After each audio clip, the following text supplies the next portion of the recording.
Hello, and welcome to episode 206 of the Awesome Comics Podcast, the place where the small press makes one hell of a big noise. I'm Vince Hunt, creator of The Red Mouse from Mars, and I'm here with the creator of the webcomic Vanguard, Dan Butcher. Hello. The owner of a brand new Funko Pop. Yes, I said that correct. I have. He has a new Funko Pop. It's Tony Esmond. It was bought for me, and it does look like me. That's the reason. But do you love it? Well, I sleep with it.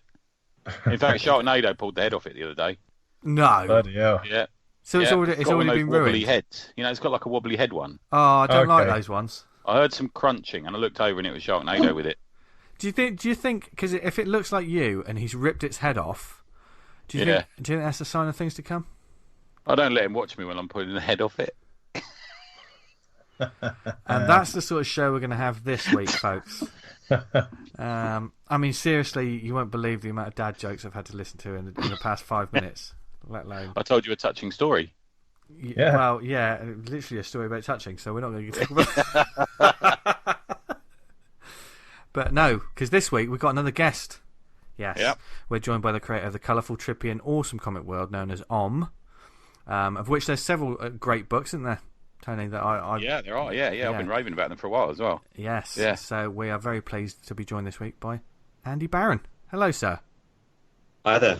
Oh, Andy. You're Andy. That's Don't look smooth. serious there, Andy. That was I know smooth. that's the case. No. Yeah.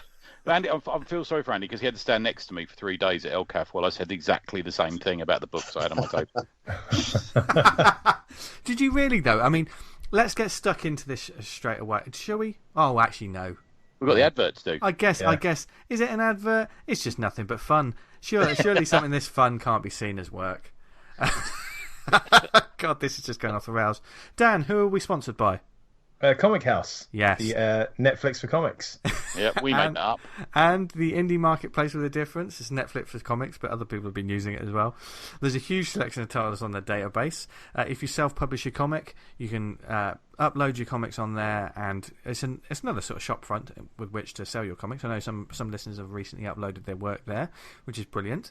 And also, if you've got digital comics, you definitely want to go on there because they have their own app. Yes, it's a subscription service which has so many titles on it, and it's growing all the time. In fact, what's on there this week, Dan? We've got Slaughterhouse Farm, which I read the other day. That's an interesting one. That's, that woke you up. That one, didn't it? It's like Friday the 13th set in Wales. We've got the High Priestess. Whole of Wales, to be fair. Lizard Men issue 5, Lost in Time, and Sugarcane, the mini comic, which is fantastic. Oh, that's I read great. That. Like Yeah, Kev. with that Kev comic. Brett. Yeah. That's a really good one. We've been privy to the sort of process on that, and it's great. Yeah, very good. Kev Cooling, not Kev Brett. Kev Brett's. Sorry, Kev Calling. Sorry, Kev Brett. Too many Kevs on the dance floor. That's what it is. Yeah, Pete's keen that everyone goes and claims their profile this week. That's what he's been asking, and I have to say I was ashamed that I hadn't. So I went and did it, and I'm not sure if I've done it right. I think I just wrote Tony's hips don't lie, and I sent it to him. But it seems to have done something. I don't really know what it's done. Yes, I know. Dan's got one on there as well, hasn't he? He's got his. You've got a blue steel photograph. He's got his blue steel photo. Yeah. Yeah. Is he just not talking to us now, Tony? Is that what? Has he pulled it out the back of his thing again? I think he's pulled it out of the back, haven't you, Dan? Where's he gone? He's just gone. Do you know? Sometimes I think he just doesn't want to talk to us. Although, you know, who can blame him? I got a picture of a sandworm fleshlight earlier. He's probably gone away to try and order one. Oh, Jesus Christ. This is within the first 5 minutes of this show. Anyway, yeah, so as Dan said, there's a bunch of great comics on Comic House. If you sign up for the sort of service, the digital app and stuff, it's only £3 a month, which is cheap as chips. Probably cheaper than chips, actually, and cheaper than most comics, especially digital comics. The price of digital comics is going up, isn't it? Yeah. So you get access to that whole library of comics and more, including work by lots of people that have already been on the show, our good selves, and more. So to find out more about it, and for a 14-day free trial, go to comichouse.com and find out more. So, Dan, what is it? Did you just not want to talk to us? No, the computer had a bit of a wobble. We've had that before, haven't we, Tony? Back in the room. Yep. Yeah. Good. It's, I'm trying to like I'm live streaming like cam girls as well, so it's kind of like the. What's a cam girl? It's when a young lady takes her clothes off in front of a camera and you So pay basically, exorbitant amounts of money. we're going to talk about comics this week. Yeah, I didn't think it was this kind of podcast. Liar. Yes, we asked the really tricky questions on this show, and we're not asking about Dan's personal life anymore because I think that's like the Battle of the Somme. No, but before we did our very poorly executed weekly sponsorship ad, we were about to talk about ELCAF because obviously last week, Tony, you joined us for a little bit, but ELCAF was fresh, so we wanted to get the proper sort of rundown. I know you were there as well, Andy, so we thought we'd start the show with a little bit of a rundown of ELCAF, as me and Dan weren't there, so we can just sit back. We can put our feet up for the next 10 minutes or so, can't we, Dan, and just take it easy? We can indeed. Yeah. Good. So it runs. ELCAF is essentially the No Brow Festival, although they do have different staff that run it. A couple of them used to work for No Brow, so it's kind of still in the family. And it runs traditionally and has done for the last few years at the Round Chapel and Old School Rooms in Hackney. It runs Friday to Saturday. It's got the more sort of, I don't know what you thought of it, Sandy, but it's got the sort of civilised opening hours of 12 till 7. Yeah, I think that worked quite well this year. Yeah, I do. It's a strange time, isn't it? I'm going to sort of hazard a guess and say some of the crowd aren't the sort of people who'll get up early and get to a convention. And there was a few hangovers flying around on the Saturday morning. Because of Friday night they have, if you table at ELCAF on a Friday, or if you're sort of friends with someone, you can come in and they do this thing because you're so busy at your table generally at this event. They have a Friday, they close down at 7. Normal ticket holders, the scum as we refer to them, leave, and it gives you the chance to wander around other people's tables and buy stuff and have a beer and stuff. And I think that's kind of a good idea. So where normally me, Vince and Dan will be busy at a convention and not get to the tables we want to get to.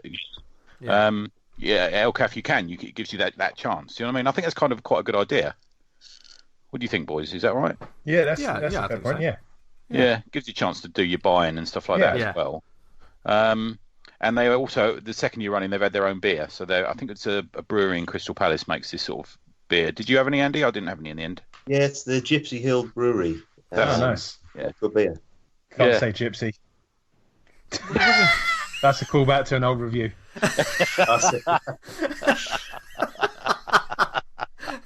So we've got our own. Moving on, we've got our own beer.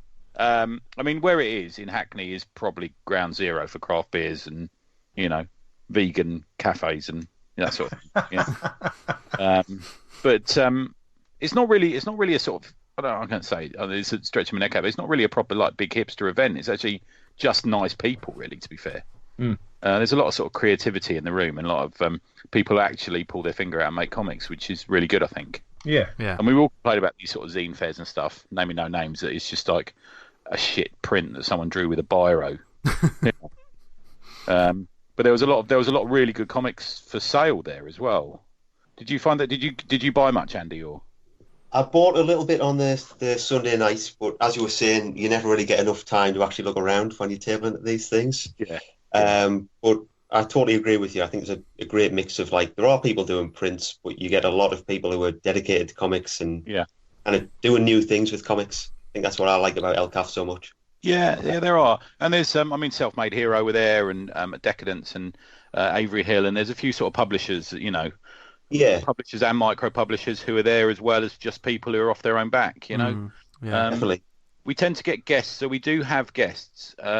Over the years, we've had Mariko Tamaki and Victor Husino and Klaus and all these sort of people in before. But this year was mostly people who'd produced books recently through No Brow. So AJ Dungo was there with which is the book I've been raving on about for donkeys, for months now. Is In Waves, which is just an absolute fucking masterpiece. We had John McNaught as well, who had his own table. He's just across from us, wasn't he, Andy? That's right. Yeah. And John's a class act. John, we had quite a good little position because we were, as you come in and buy your ticket, you walk straight in and you're presented with the No Brow table, and then just next to the No Brow table was Andy. So we weren't too bad where we were, I reckon. Oh, it was perfect. Yeah, I think it was the best spot in the place, really. But and it was so busy on the Saturday that all the footfall was coming right past our tables, which always helps. Right. Yeah, it was busy. It was. I'm going to say, if you're going to go on the Friday. Now, Nobrow do or ELCAF do a thing where the tables aren't the same for the whole weekend, which is an interesting twist on the convention thing. So you're not sat next to always the same person. I know Joe Stone, who we'll probably hear from in a minute, the person sitting next to him changed a couple of times over the weekend. Is that because some people only come in for a day and then go? And I think it's more. I mean, there is a bit of that, but I think it's more that some people can only fit in. They can only fit in for a day. So where it's curated, they try their best. They don't just fill the hall up with, we filled the tables for all 3 days. That's fine. They're saying, right, who would be good on a Friday? Who haven't we seen before? Maybe we'll try them out on the Friday. Who can only spare the time on the Sunday? That sort of thing. So the tables do. If you buy a weekend ticket, it's good for talks and stuff like that, as it always is at these conventions. But it also, you get to see different artists and different creators and different product on the tables, which I think is kind of a good idea. Yeah. Especially for something that's 3 days and in not a huge, place. It's not like the MCM, And I noticed like the tables and stuff, like it's not a convention where people have banners and stuff, is it? Like it's not. So no. It's almost like everyone's on completely the same playing field in that sense. Yeah, there's no. They've experimented a few times with sort of cardboard backing boards and stuff like that, but we didn't really have that this year. There's a few places you can hang your stuff up. There's people sort of blue tacking it to the wall behind them and stuff like that, and they're quite cool about that. But no, the traditional banner wasn't something that I saw at all there. Like the roller banner. Yeah. We had ours with us in case we sort of thought we could put it up outside, but it pissed with rain most of Friday, so we'd end up not using it. Yeah. But yeah, so the Friday was pretty good. The Friday it rained quite heavily, but the footfall was reasonable. It was good for most conventions, I would say. Yeah. And it's a Friday. Yeah. It was pretty good. Not a lot, not packed, but pretty good. And the Saturday was just unbearably packed. It was just like rammed. I literally didn't. There was hours went by where I didn't look up from the table from sort of selling and stuff. It was really good. To be honest with you, I don't know why some conventions are quiet and some conventions are busy, but this one was just inordinately busy, really. Awesome. Excellent. We, not talking numbers, but we did very well out of it, and I think I didn't hear anyone do badly out of it. Yeah. From the sort of thing. And then Sunday was slightly quieter than the Saturday, but still.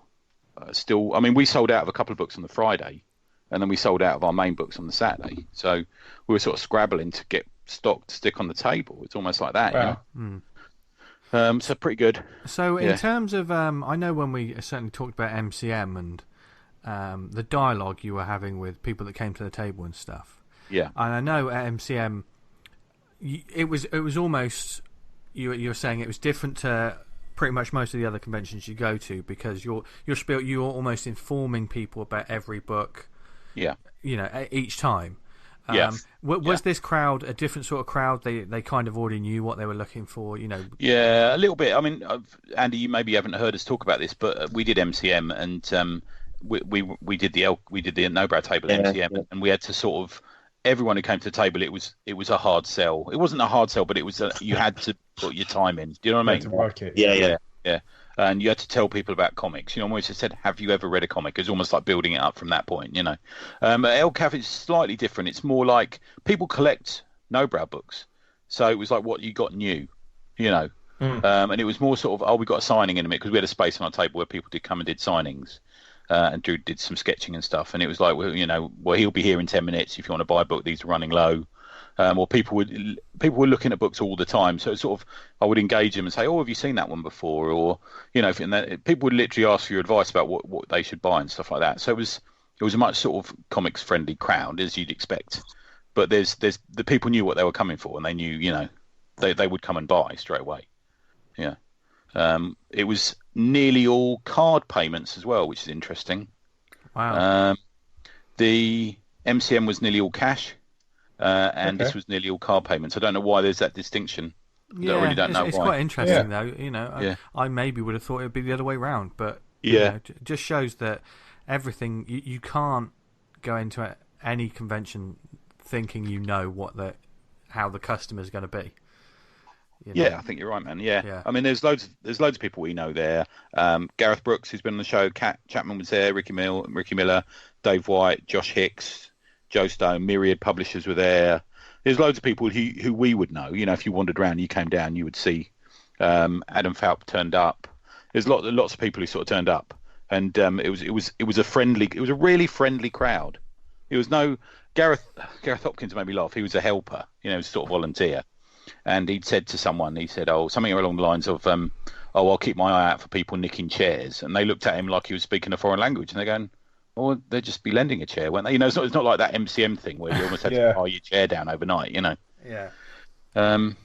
So just a couple of shouts out to the people who I worked with and hung about with. So there was John McNaught, AJ Dungo, Tom Hoganort. We had Carlos Porter, who does some kids' books for us. Daniel Locke was there. Gareth Hopkins, I've mentioned already. Sam, Zoe, Ayula, Ivana, Emily, Lily, and Marie. So all of Nobrow turn up and basically do their time at the table. They do a turn at the table sort of thing. But because it's my job, I was there more than the others. But yeah, it was a rush, man. It really was. The good thing about the venue as well, it's a bit like True Believers, where you've got like a quiet space upstairs. So there's like a balcony. I don't suppose you got there, Andy. Did you? No, I didn't at all over the weekend. You were landlocked, weren't you? Yeah. But I had a few breaks from the table, and I went and sat up there and read books. I read Andy's actually, sat up there, and it's like this sort of peaceful bit, you know, like a True Believers when it was at the racecourse. Yeah. A bit like that. And I was sat up there, and AJ came up, and we had a chat, and it was just nice to sit there, and it's like a relaxing time. They have stalls outside selling sort of beer and, you know, burgers, and there's a little tent. Interestingly, this is another thing I found interesting. They've got a talk tent outside which held some of the talks. John McNaught's talk was out there, but because of the local bylaws, they had to give out headphones for everyone. So everyone was sat in the audience, and it was a packed venue wearing headphones. So John would be talking into a microphone, and it would be in the headphones. That was quite unusual. That's a strange one. That's weird. That's like that's like when you're on a conference call with someone in the same room as you, and surely there would be some sort of delay on the audio just by a split second. Maybe. Yeah. I don't know. I don't like putting other people's headphones on. So to be fair, I didn't put them on. Yeah. You play by your own rules, don't you, Tony? I know. Yeah. No, it's good. I mean, we had a blast, and set up and breakdown was just fast. You know at the end of a convention where suddenly you turned around and the hall is empty. Yeah. And you've been chatting and you haven't even put your books in a box. Yeah. It's a bit like that for us because we had so much stock and boxes and bloody umbrellas and tablecloths and all that sort of thing. But it was all right. And then I drove home and got online to speak to you guys. It was good, man. It was good, and everyone was sort of everyone wanders around. Yeah, normal convention. If someone came to our table drinking a can of lager, you'd go, "Oh, here we go," wouldn't you? Quite often. Yeah. But there was quite a few people. There was one particular stallholder, I won't name him, who was quite pissed and kept coming over. And he bought a big selection of our books one day, and we suspect he lost them on the bus because he came and rebought them. Amazing. Yeah. Bloody hell. Yeah. But, so what was the show like for you then? I mean, obviously, like Tony's got almost, you know, you're on the inside in some ways, aren't you, Tony, with this show? I mean, in previous years on this podcast, you've been talking from the visitor. Yeah, I have. Yeah, that's where it changes, isn't it? Yeah. But as a sort of tabler and exhibitor, how was the show for you, Andy? Yeah, really good fun. I mean, this is the third year I've done ELCAF now. Oh wow! It was definitely the busiest year I've done. Okay. But I think it's got a great atmosphere. People are coming there to buy new comics, and I think they're coming to buy stuff they can't find in shops, which is the great thing about these kind of conventions. Yeah. It just good atmosphere. All the people tabling are dead friendly. I think it was definitely the best year I've done there. Cool. Do you ever see people that from previous years come back to your table to pick up a new book? Yeah, definitely, and also just meeting people. I think, to Tony. But meeting people that you've spoken to online, which I know happens at all sorts of conventions. Yeah. But I did meet a few people I've been speaking to on Twitter or just via email for the past couple of years. actually got introduced to those people last weekend. It's just, this is quite a small community in some ways, and it's got a lot of crossover, whatever type of conventions you do. Yeah. Yeah, I really enjoyed it. Did you do a portfolio review at all, Andy? They call it Spring Deck. Yeah, I did one. I did one last year. Right. So I took up a few pieces just from my comics, and I think they did that again this year. Yeah, they did. Yeah, I know a few people who did it. Yeah. Yeah, so like they do that kind of stuff. It's all that extra stuff that goes with it. It's not just people tabling. You can take your work into show to professionals. They've got those talks that Tony was talking about. It's got kind of like a festival atmosphere to it almost. That might sound a bit over the top. No, it does. It definitely does. It's got all the different kind of things, so you can go and do a bit of shopping, then you can go and listen to a talk, get some food. They've got a sort of workshop table as well, haven't they? Where sometimes it's for kids and sometimes it's for adults, and you make little things and So like, I think that's what they do such a good job of, and is quite different to the other cons I've done over the years. It's kind of got like quite a broad appeal for people. Yeah, I've said it before, and I think there's a community feel to it, definitely, and that's what encourages people to keep coming and come along and all that sort of thing. Yeah, definitely. I mean, that's it. I think I'd say 3 years I've done this, but it just feels like it's going from strength to strength as a festival. Yeah. It's certainly in terms of the sort of body of work that's on there, because we've been talking about this show for the past couple of years, but it's not necessarily the sort of thing you'd see at some of the bigger conventions, or some of these there's not a superhero in sight. Well, not your conventional sort of superhero or anything like that, is it? This is definitely more on the. How would you describe the sort of audience? And there's a DIY element to some of their stuff. There's an illustration element to some people's tables. There's a graphic novel, long form storytelling element often. I know genuinely there's people there who couldn't tell you the name of a superhero comic. John Bishop came down, who's a friend of ours from the board, from the Facebook group, and I was sort of joking, saying I was going to go and sit up in the balcony and read Savage Avengers.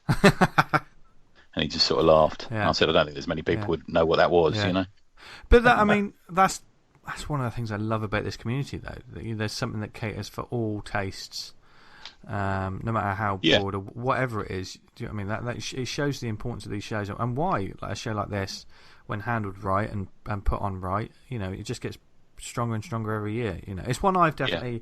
It's on my list to visit one day. And probably. I think you'd dig it, man. I think. Even if you just came down on the Friday and travelled home on the Saturday or something, it's a social event as well. There's as many people sitting around drinking and chatting outside as there are often inside. Yeah, it's pretty good like that. Okay. Yeah, and you come back inspired after the show, I'd imagine. You really do. Yeah, no, I did. Yeah, there's speaking about the other stuff that said there's quite a lot of autobiographical stuff still, not as much as we've seen in past years, I'd say. There's more comedy comics. There's more sort of manga inspired books, maybe as a sort of smattering of that.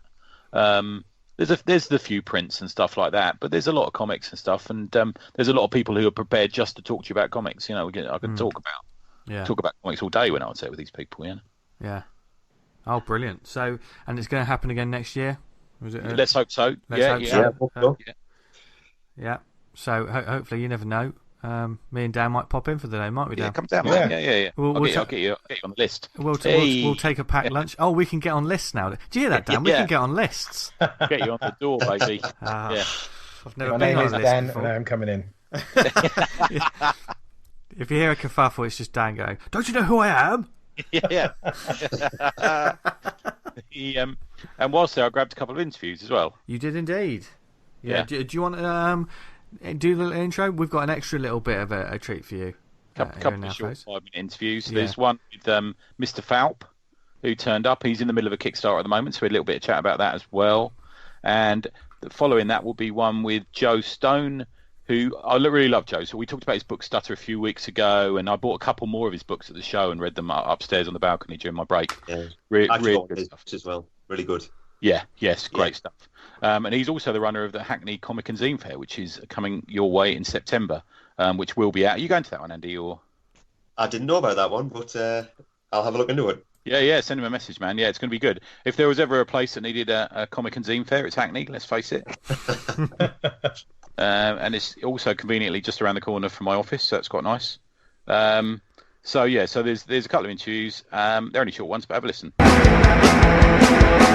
Right, with Adam Falp, who's just drunk. What's the lager you've just drunk? This is ELCAF dry hopped Hells, I want to say. Hells, don't know. 4.8. 4.8. Right. So I'm going to be... Off your nut? Yeah. I'm going to have a few. What's it normally, Stella, for you? I'm more of a Foster's man. I don't know if that makes me Well, it reduces you in my eyes, to be fair. Yeah. No Nelson Mandela for you. I only really drink Stella if I'm in an old Italian convertible driving across the Riviera. So fucking never then. Yeah. So we're at ELCAF. It's too busy inside, isn't it? Nuts. It's a bit crazy. It's obviously become a bit trendy to be here this year. So we're out by the dustbins.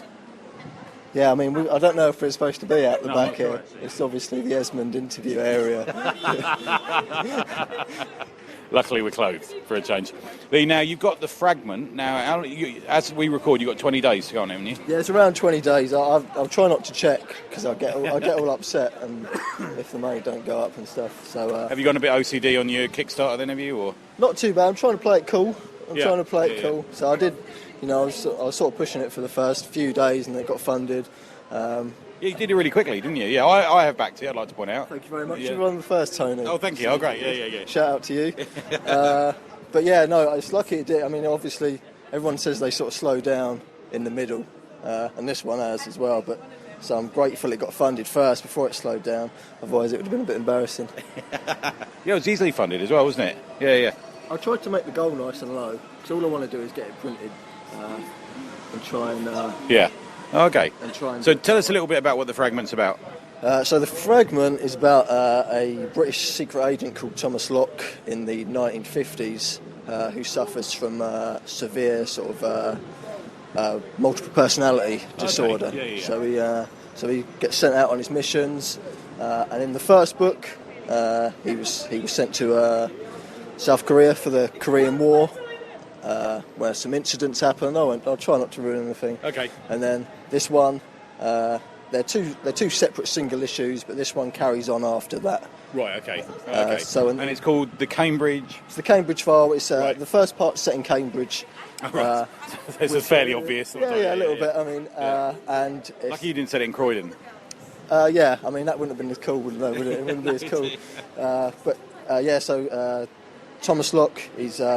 It's sort of a bit of like it goes back to where he's with a ring of spies, growing up in Cambridge, and then it sort of moves forward to after the events of the first one. Okay. Oh, cool. Sounds good. So that's due to finish soon. That's like an ongoing project that you keep dipping back into, is it? Or I'm not sure. I mean, if you'd have asked me maybe 2 months ago, I'd have said there's definitely no more. Okay. I'm done. Yeah. But sort of drawing this one and then promoting it and seeing everyone so kind towards the project. It's sort of maybe in the future I'll go. I've got some other stuff to do next year, but maybe I'd never say never anymore. Right. Okay. Cool. Yeah.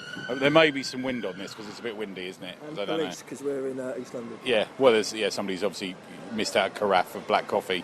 Well, someone's run out of no brow. Yeah. Which I'm getting phone calls in my pocket about at the moment. Yeah. So what else you got planned? You got anything else coming up? Or? I'm doing an event for Small Press Day. Right. I've got like a mini comic coming out for that, which is going to be a bit weird. Are you allowed to say about the printing thing you just told me about? Or? I will. I'm trying to find someone. It's my first sort of foray into the horror genre, which I don't sort of dabble in too much. But I'm trying to make the book glow in the dark, which I'm struggling with. So if anyone can print glow in the dark books for a reasonable price, get in touch with me. And where can people get hold of you, man? I'm on Instagram and Twitter, just my name, Adam Falp, that's Falp. Yep. And goodfornothingcomics.wordpress.com. Cool. Thanks, man. Thanks, Toad. I'm here still at ELCAF, although it's a bit noisy, so apologies. Yeah, the music coming as you came in. Do you know that? It literally started. I know. I mean, I planned that. I talked to them ahead of time, and I asked them to have like a kind of a theme tune for me to walk into. Maybe Here Comes a Hot Stepper next time. I should have thought of that. So I'm here with Joe Stone. Now we reviewed Stutter a few months ago, Joe. I reckon. I think it was about a month and a half or 2 months ago. Yeah, cool. And I bought a couple of other books of yours yesterday. I bought Tweet match repeat, which was very good. Thank you very much. Yeah, of your experiences, partly on Tinder. I'm not going to say it's you. I mean, that one was all kind of loosely inspired by things I've encountered or seen. Not necessarily me. There's a few in there that are very much more inspired by things that I've done, and some that I did for comedic effects. But yeah. It's very good, man. I really like it. Yeah. And Leftovers, which is, you were telling me yesterday, sort of collection of shorts you've done and stuff. Yeah. So that's like various things over the last two. How long do you reckon? A couple of years. Yeah, couple of years. Yeah. So it's got a mixture of things, old and.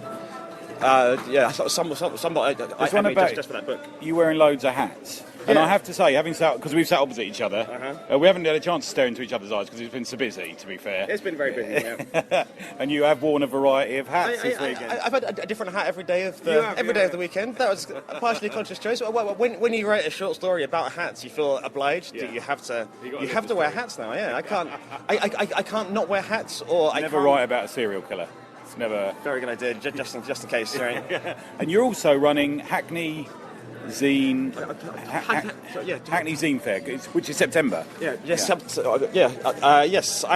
going to be it's all kind of falling into place. Are you in charge then? Are you? Loosely, I like to think it's kind of taking care of itself mostly. Okay. I'm the head honcho, I suppose. Yeah, so here. That's what I've heard. Yeah. There's a bit of a buzz about it now. Why Hackney hasn't got one, I don't know. Do you know what I mean? Safari. This one counts, I guess, as like the same kind of place as well, I suppose. But it's strange. Really, I suppose it kind of is a zine fair. It's got the same sort of vibe here, isn't it? But it's more. There's more sort of publishers and stuff like that. Yeah. So it's more of a DIY feel, or? Yes. Yeah. Very much. Yeah. So where can people apply if they want to come along? Where's the website? So it's not going to have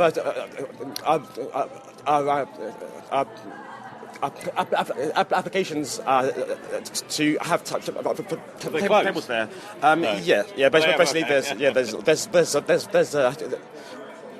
don't have that.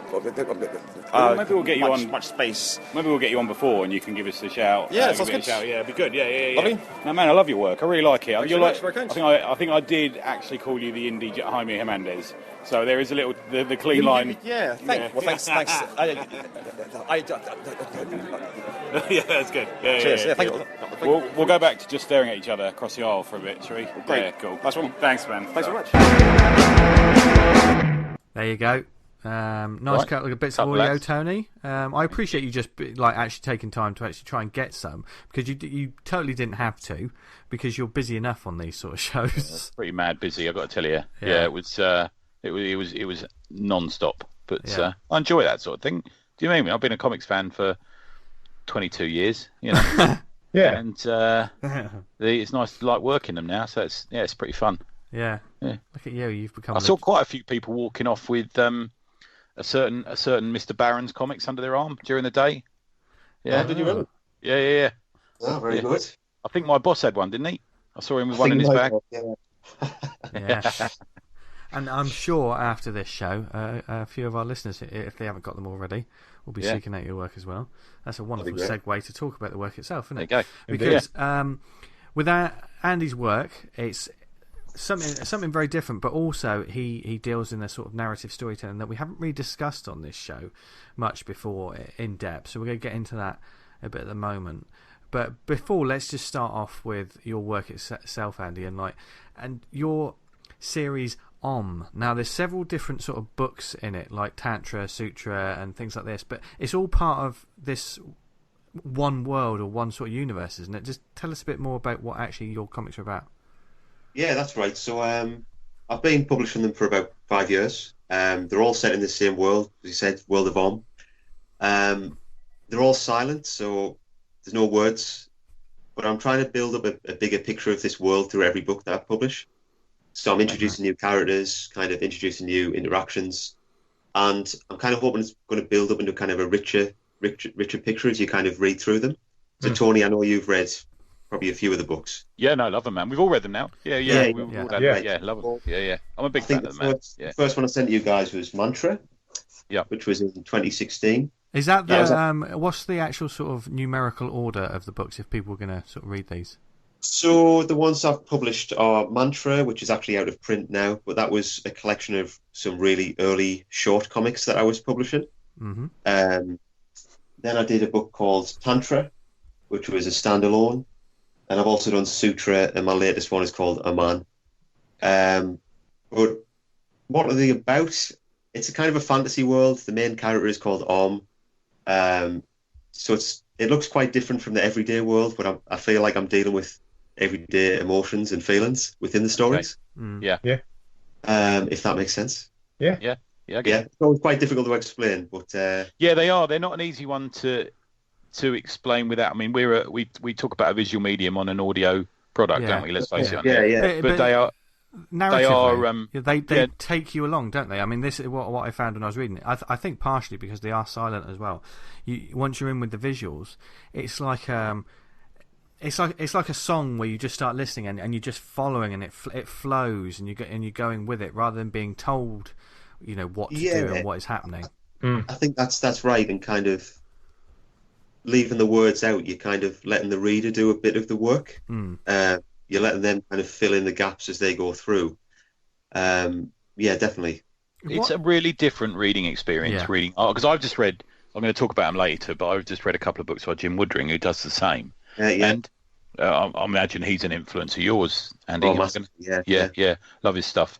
But it's a completely different experience. When you open a comic and there's a lot of words on the page, sometimes you go, "Oh right, I've got to read all this now." Do you know what I mean? Or sometimes it flows well, doesn't it? Yeah. But this is just there's none of that.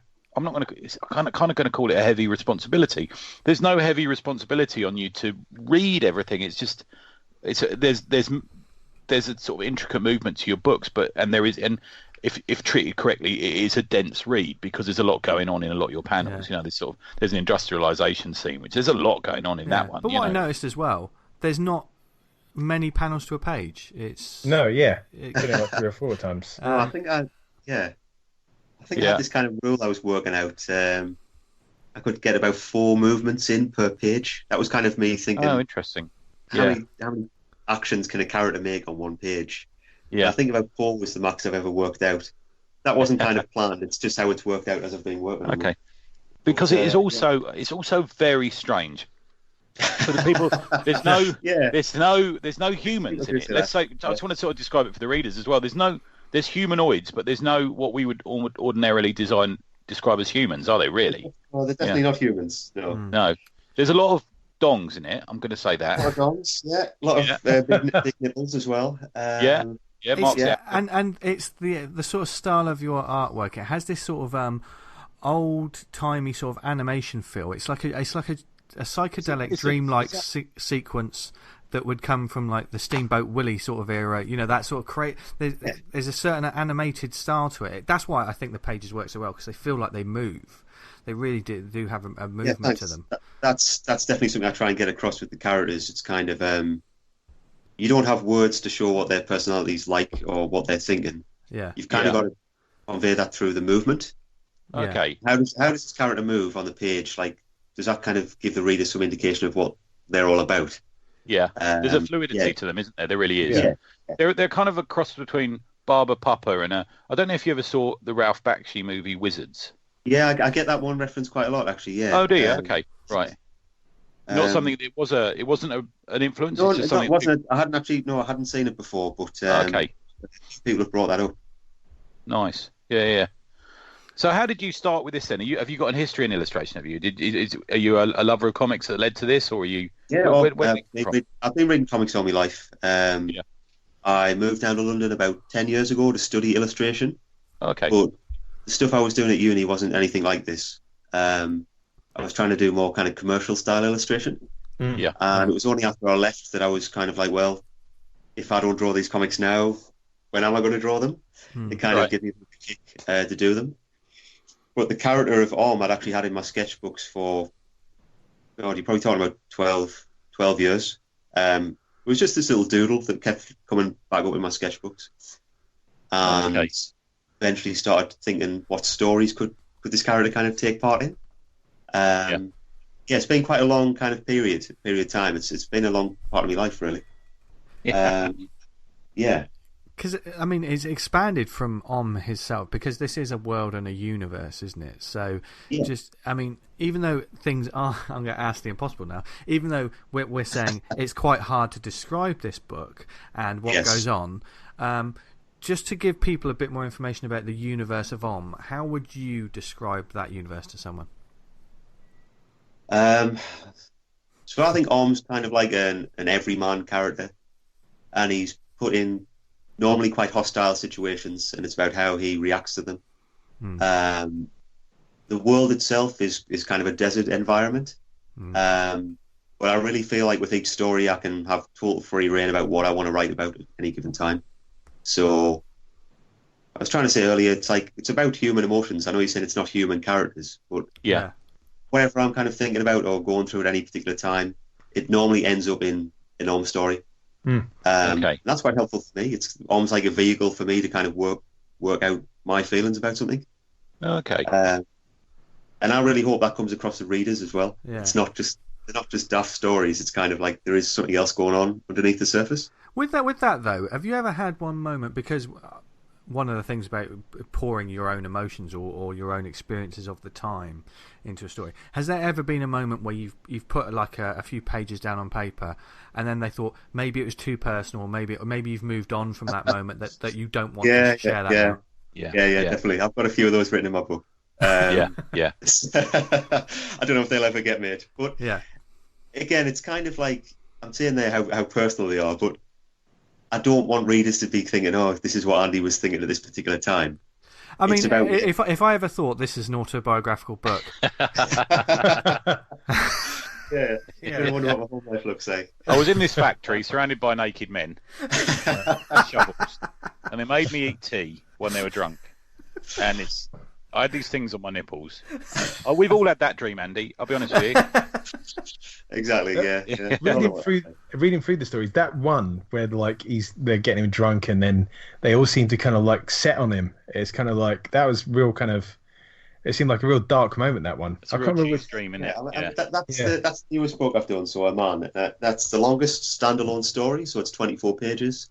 Yeah. And that story had kind of been floating around in a sketchbook for a couple of years. I couldn't quite work out exactly how it was going to pan out, but I definitely had this image of him in this big factory. And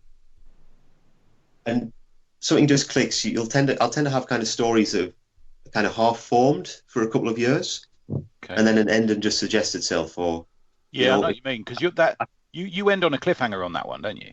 Yeah.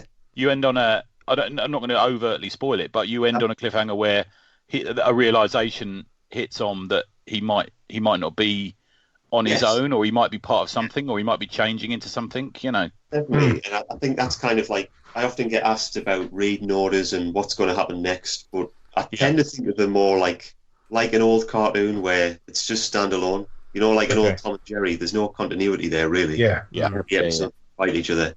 Yeah. So in the next book, it wouldn't carry on from that ending. It's necessarily carry on. It's not like a straight narrative. I don't think you need to on that one. It's, I like that we don't have rules. We don't need those rules. No. There's not an advertising executive leaning over our shoulder insisting, the public will want to know what happens. Definitely, we do what we like, don't we?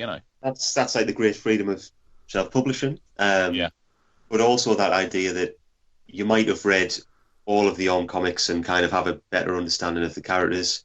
You might have just read one, and it's still kind of going to be a good experience. You're not having to jump in or catch up with what's happened before. Yeah. That's what I try and go for. Yeah, I think when you're doing, because they're a good chunk. They're a lengthy read, these books, and I think when you're bringing out one pretty much every year, you do one a year. Yeah, I've been doing about one a year. People are going to need to read it as a standalone because the audience changes. It's not it's not always people who bought your previous stuff who are going to read it. Yeah, definitely. Yeah. What were your sort of artistic influences around this sort of style? Andy, I'm going to say I could easily guess at Woodring, but then again, I know you liked a couple of the tweets that I put out earlier. But Jim Woodring is he's my hero. He's a genius. Yeah, absolutely. He's a genius. I think he's just one of the all-time greats. Yeah. not just kind of in his draftsmanship, but also that kind of ability to convey something without words. And there is something else happening under the surface when you're reading his books. I think I saw your funny way. You said you've read Poochytown like 3 times in a row. Yeah, I have. Yeah, we're going to talk about it at the end. I might ask you actually to jump in because it's clear. I read it because one of the reasons I read it for today was I knew you were coming on, and there's a comparison to be made. So we'll probably talk about that in the recommends. I might get you to jump in because I'm going to talk a little bit about him because he's a really interesting character as well, isn't he? You know, very interesting. Yeah. Anyone else at all? Or I like all the kind of 90s Fantagraphics kind of artists, Charles Burns, the Hernandez Bros. I always like that kind of artwork that, how can you put it? You know, you look at it, it almost looks like impossible. How did somebody draw something this good? And like I try a lot of stuff like old sort of album covers and things like that. There's something that some of your artwork reminds me of stuff I'd see on like an old vinyl album sleeve. Do you know what I mean? Especially the new issue. Especially that one. Yeah. There's a psychedelic element to your work as well, isn't there? That's it's a real... Yeah, for sure. I mean, I guess I'd be thinking of people like the underground comic artists like Crumb and stuff. It's all that kind of pulling together. It's the stuff I was reading as a teenager, really. But it's all had an influence. There's a character called Mary Fleener. Have you heard of her? No, I haven't actually. Yeah. She does a sort of cubist kind of style, which isn't looking at the cover of A Man. It's not dissimilar to that. Yeah. There's a certain mesh of images that you know, a sort of melange of images almost, isn't there? They're all on top of each other. Yeah, sure. Yeah. Nice use of the word melange. Thank you. The spice. But it's for those that haven't seen it. It's a mostly red cover with these sort of really sort of sinister, big-eyed worker people crowding around Om, and everything is red apart from his little psychedelic Casper face sticking out. You know. It's really striking, man, and I like the way you did it, almost like a wraparound. So it does have that quality of being an album cover, doesn't it? In the way you wrap around. I was thinking of that thing of like, you don't need to have text on the front of this, and kind of, you know, if you were just to read this as a new reader, there are no words, nothing's explained, and then you maybe get to the back and there's a bit about the title, etc. Do you ever get people like prodding you and going, "What's this mean?" And I get that quite a lot. I mean, I'd say the 2 biggest questions I get are, what does this mean, and why are the nipples so big? Every time. The nipples do seem to get bigger each issue I do. Don't ask me why. Do you think that's a reaction to the amount of times you ask the questions? You're like, well, if they're going to ask me, then I'm going to draw them bigger on the next one. Yeah, always just going to be a giant nipple with legs at the end of this. But I think people do ask me a lot what they mean. Yeah. I'm more interested in what they read into it. You see what I mean? I don't want people to be reading a comic going, oh, this is about Andy's experience with what such and such. Yeah. That's in the back of their mind. I want them to put their own interpretation onto it. Yeah, I mean, knowing that you're a Geordie and there's a sort of a vague industrialisation theme running through the new book, I did actually think, is this a bit about Newcastle? You know, it's like...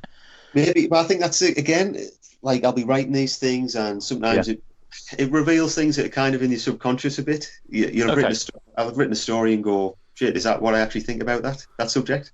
Well, you know, that's what I mean with Om being like, it's a vehicle for me to kind of work things out.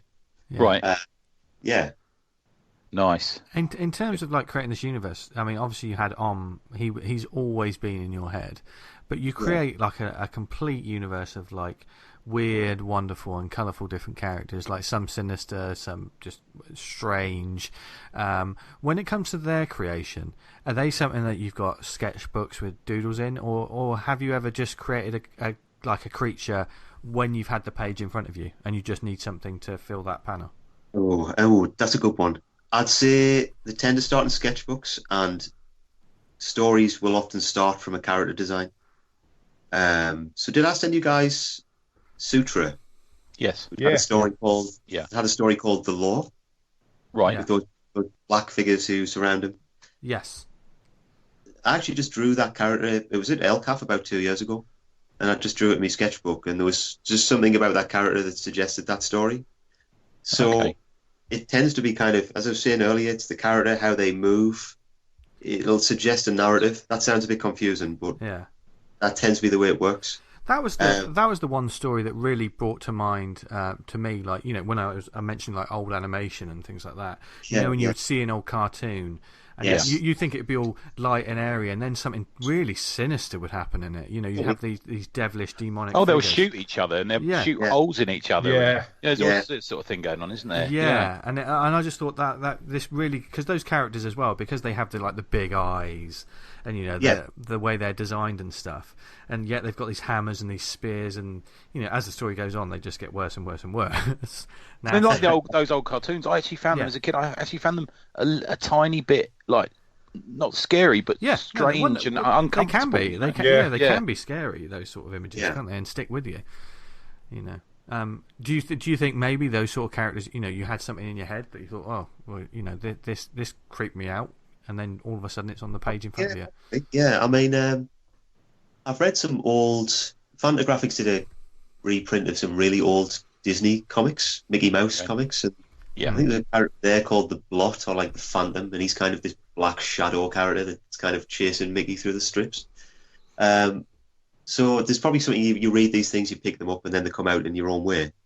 But again, as I say, most of the stories will start with the character design, and also I should say that the characters kind of have quite strong personalities to me, so it makes sense when a certain character should appear in a certain comic. Right. Do you have like lots of notes, or are you a visual sort of note maker in terms of like drawing rather than like writing paragraphs? Definitely. So a lot of sketches. I actually write kind of through drawing, if that makes sense. I tend to work with a big stack of printer paper next to me, and I'll just be making really rough sketches of where the story could go. I don't write down bullet points or anything like that. And so you rough it rather than writing it. Really rough though. Well, this leads into the talking point that we briefly mentioned before. We haven't really talked about wordless storytelling. I always want to say silent, but of course it's not a fucking audio medium. But you know, these wordless comics, it takes a lot to sort of, you know, I think they're one of the most difficult sort of comics to write. And how to figure that out, and the pacing and everything. And obviously, all of your books have no words in them. So, do you literally are you making little mock-ups? Are you writing, much like you say there? It's not words on a page. You're working out panels and then piecing it together like a jigsaw kind of thing. That's it. Yeah. I was thinking about this earlier because I thought this might come up, but I often think you've got to try and plan like the rhythm of a story. So when I started out doing these books, I think the first comics I did were about 6 pages long, which is nothing. There's not really that much space to do much. But you're still trying to work out where is kind of going to be the point of tension in the story. Where's the story going to be? You know, have you got an introduction in the story? So you can kind of plot the basic rhythm of where the story's going to go, and then it's about joining the dots in between. You've got your beginning and end, got a rough idea of the middle. How are you actually going to keep the reader interested in between those points? Yeah. Does that make sense? Yeah, of course. Yeah. And obviously, with a short story as well, we've said this many times before. It's a real skill to, you know. I heard once that you should be able to tell any tale, beginning, middle, end. You should be able to tell it in 4 pages. You know, it's the great 2000 AD quote, isn't it? They say that's the art of a good writer. Yeah. And that's really tricky. And have you found, like, you started with those shorts? But did you find that your sort of way of storytelling, you like to pace things out a bit more? You like to take your time with pages, and therefore the stories got bigger like that? Yeah. I think with a short wordless comic, a reader's going to probably read it in about a minute and a half, 2 minutes. Yeah. I want people to be able to sink into the story a bit more, so doing 24 pages gives them that ability. Yeah. But I also think with the shorter comics that I was doing, I remember I had a big challenge at the beginning of how do you introduce people into this story? What's the setup? And I think it was the story I did called Hoss, which was in Mantra. You just threw the reader into the story. There didn't need to be an introduction. You just cut out the beginning almost. So you can play around with things like that depending on the form of the story. I think with the longer form stories, you get more time to stretch things out. Okay. Yeah, I mean, I haven't really thought about it before, but you're absolutely right about short stories. If there's no words in them, they're almost like it's just a collection of prints, isn't it? Really, like But for somebody who doesn't, I mean, and I know you said there's no words in the comic, but there's very few words in it at all. Yeah. So it's not like you've written, I need to get it out of my system. I'll write an introduction page, or I'll write, we'll have a letters page or something. No. That's something I'd kind of be interested to try. But also, I like that idea of, you were saying earlier, it's a bit weird. It's supposed to be a bit odd. Yeah, that's the idea. That's why we like it. Yeah. I don't want to give the reader too much explanation of what this is. It's like a weird little alien artifact they've picked up. Yeah, that's why I like it so much, man. Yeah, I think you can over-explain stuff sometimes. You really can. Sure. Yeah. I like the fact that I think people should maybe send videos into you of what they think about it, but do it in the form of mime. I'd like to see that, and then you can just have your own YouTube channel. Yeah. It's funny because at ELCAF last weekend there was a woman came on. She read the whole book, a man in front of me, and she asked me what it meant, and then she came up with this whole theory about what it meant to her. And that's more interesting to me. Yeah, she sees the main character Alma as a woman. I see it as a man, but open to interpretation. Okay. Yeah. Did she buy it? Yeah, that's the thing. She didn't buy it, I'm afraid. But, they read the book at the table, then they don't buy it. That sucks. It was the only one like that the whole weekend. So we had a couple actually. Yeah, but is that something, because of the nature of your books, that you struggle with a bit more than a lot of other people, because people could just have a flick through and then I did see a few people who would turn to the very last page, and I'd be like, it's totally visual, you've got to ruin the ending if you do that. I have to warn people about the last Hilda book as well around that. I said, don't look at the last page. Yeah, exactly. Yeah. So it was a mixed one really, but The other thing I noticed on your book, on the back cover, is you've recommended a track to listen to whilst reading it. Yeah, that was my brother's idea. I showed my brother the book when it was about ready to go to print, and it's the old Alton Towers theme. I think it used to be on the advert when I was growing up, and it just had that extra kind of Fantasia, Sorcerer's Apprentice style mood to it. So you're saying referencing those old style animations. Yeah. Just be a bit of a game, really. You could try and add a soundtrack to a comic. That's not a bad idea, especially with your work, because you're not concentrating on heavy dialogue or narration or anything like that. You can play with what you're doing then, can't you? Yeah. Yeah, because I think you do see sometimes comics sort of say, listen to this song while you're reading it, but and it'll just be like a pop track or something from a David Bowie album or something like that. But if it's got words in it and you're trying to read a comic at the same time, it's yeah. Whereas that whole sort of, I think it's great what you've done, because it builds the atmosphere of the reading experience. But you've got to be careful with that as well, Andy, I think, because your book is a strange book. Visually, it could almost be seen as a tiny bit disturbing, but in it. So what you're saying is he wants tracks like Cleopatra Coming At You. Is that what you're saying? If you put something too creepy on it, it's gonna I don't think I could read Jim Woodring whilst listening to the Ring of the Nibelung. I think it would freak me the fuck out. Do you know what I mean? It's like it's a weird one as well, because people have different associations with different music. So one person might get one from someone to get something else. Yeah, definitely. Yeah, it was a bit of a risk, but I thought I'll try it for this book and then see what I do with the next one. With Spotify, people can do that stuff now, can't they? Yeah. Of course. So where's the inspiration for the titles of each of the books come from then, for this world? So what have I got? Tantra, Mantra, Sutra. They're all kind of like Hindu, Buddhist terms, but I'm not a Hindu or a Buddhist. They're just words that I think are kind of interesting. I think when you contacted me and said, "Can I send you the book?" Years ago now, I thought, is this like a yoga thing? Yeah, well, that's kind of how I would have put this.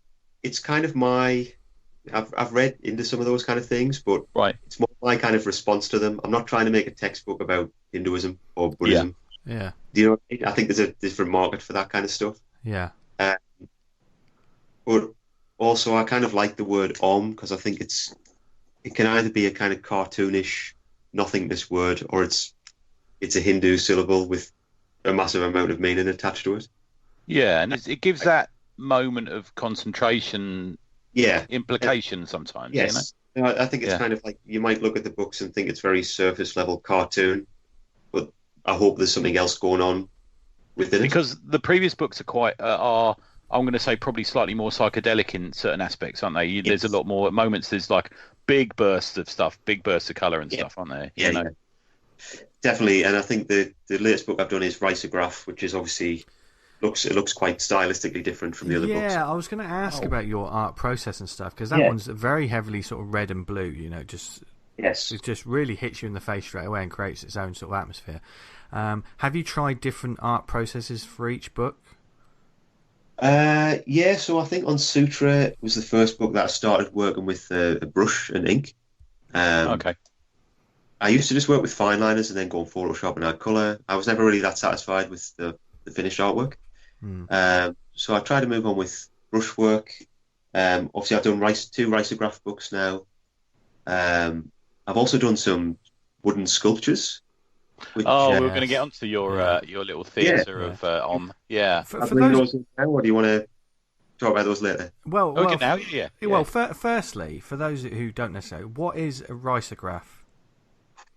So, risograph is just a method of printing. A risograph machine looks a lot like a photocopier. You build the colour up in layers. So, if anyone's familiar with screen printing, it's kind of a similar concept. Yeah. So you could have a 5-colour risograph comic. You could have a 1-colour, or have a 2. And the great thing about risograph is you can actually mix colours together. So if you overprint a red and a blue, you'll get a purple. Right. So it's just got a really nice tactile quality.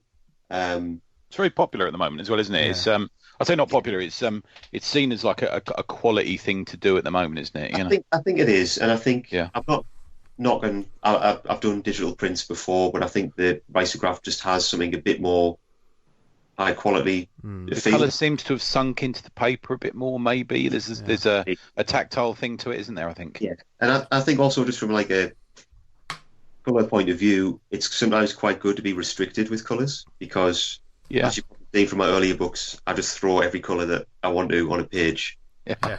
But with risograph, you might only have 2 colours to work with, and it kind of changes your judgment on what you put on the page. Yeah, it works for Darwin Cook. Let's face it. You know what I mean? So I know what you mean. Yeah, you're right. It allows you to stretch in other ways, doesn't it? Yeah, definitely.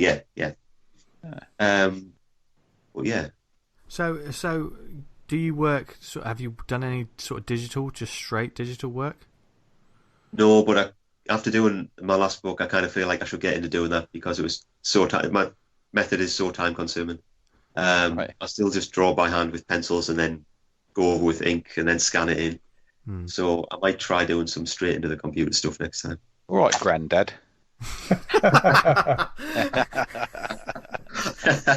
It's rich coming from him, isn't it? Yeah, no, yeah. I don't even understand what a computer is. So, anyway, we're talking about like the die cut, the diorama sort of stuff. Yes, yeah. You're famous for this, man. I remember someone referring to you. I said, "Oh, is Andy here, Andy Barron?" And he went, "Is he the diorama guy?" Somebody's literally said that to me once. That's good to know. Yeah. So yeah, these I started doing these maybe 2-3 years ago. Yeah.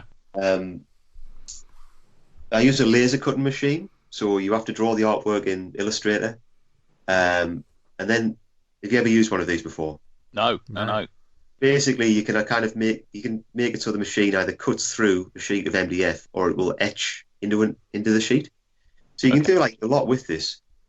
And I'd actually come off the back of doing my book Tantra, which took me twice as long as I wanted it to. It was a bit of a headache to make. And I wanted to do something that was not drawn comics, but I still wanted to work in this world. So I made a little diorama, which was you can call it like a 3-panel comic. It was called The Lamp. So Om finds a genie's lamp and the genie comes out and, offers him a wish. But it was told with dioramas. And that was just, for me, like a really nice break from drawn comics, which it sounds daft to say, but making a comic out of hand-painted wood was actually quicker than drawing a comic for me at that point. So, it was quite fun to do. But it's nice for the table as well. It's like really different. That's exactly it. And, we were talking about ELCAF earlier. You go to these shows, everyone's got brilliant artwork. It's quite difficult to know what to look at. And there was definitely a thing where I thought, well, people might be attracted to come and look at these and then pick up a book. Yeah. Yeah. Yeah.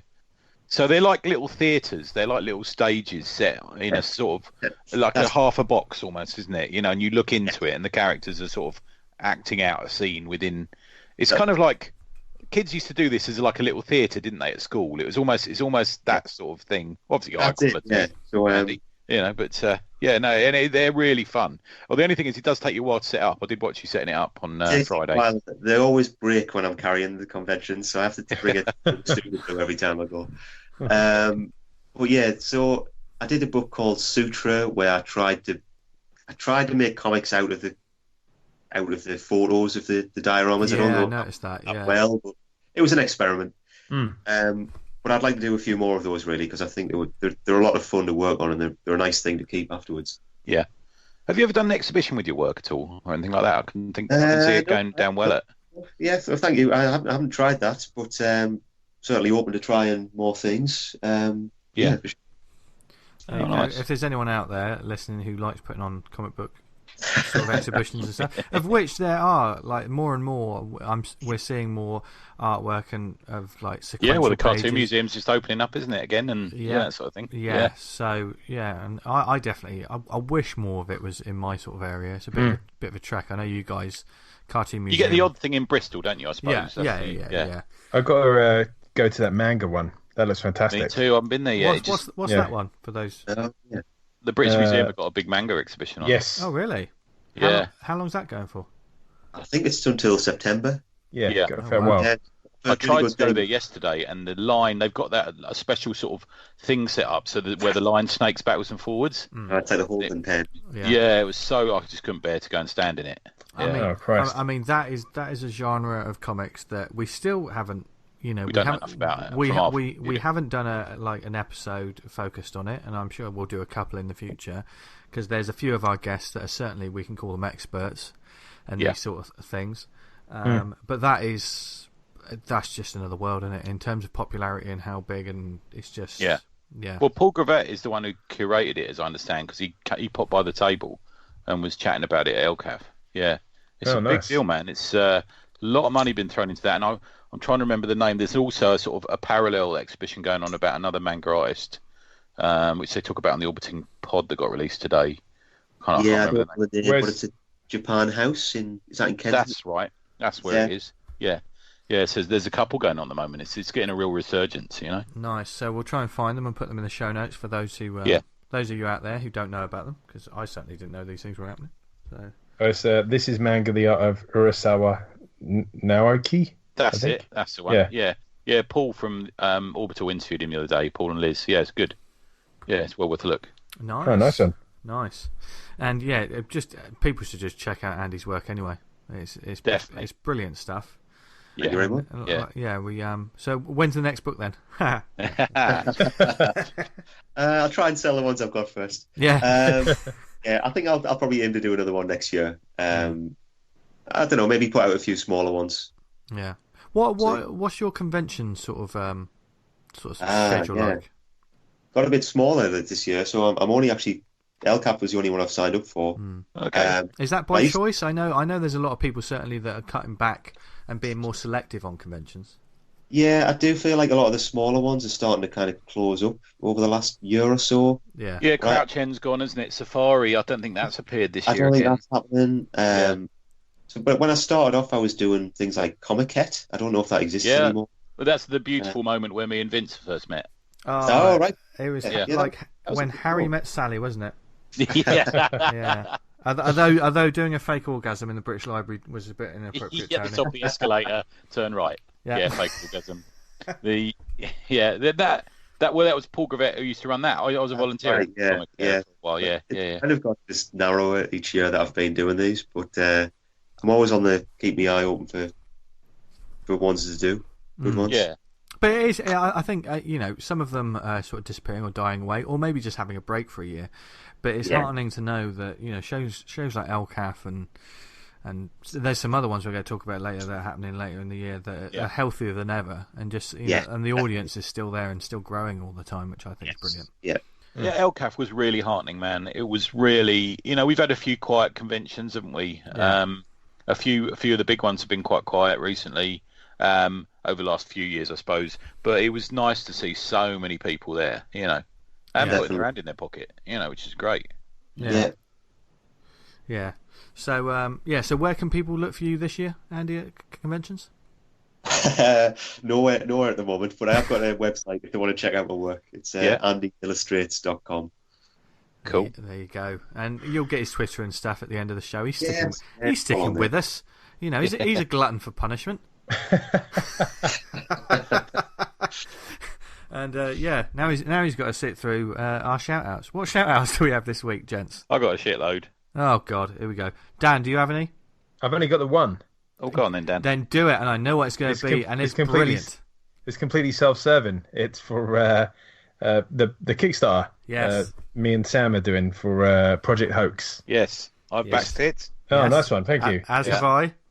It's done very well. It's we nearly reached the target, and it's only sort of will be 7 days in when you hear this. And it's not a small target either. It's over a great. It's at 1,200 you've gone for. Yeah. And it's almost there, isn't it? After a couple of days, very good. Yeah, man. Better start preparing yourself for some stretch goals, my friend. Yeah. I know. Like this, the stretch goals where I do like bits of art for various bits and bobs, and like most of them are gone. So it's like bloody hell. So I've got like about 5 or 6 commissions. I was going to actually ask on that.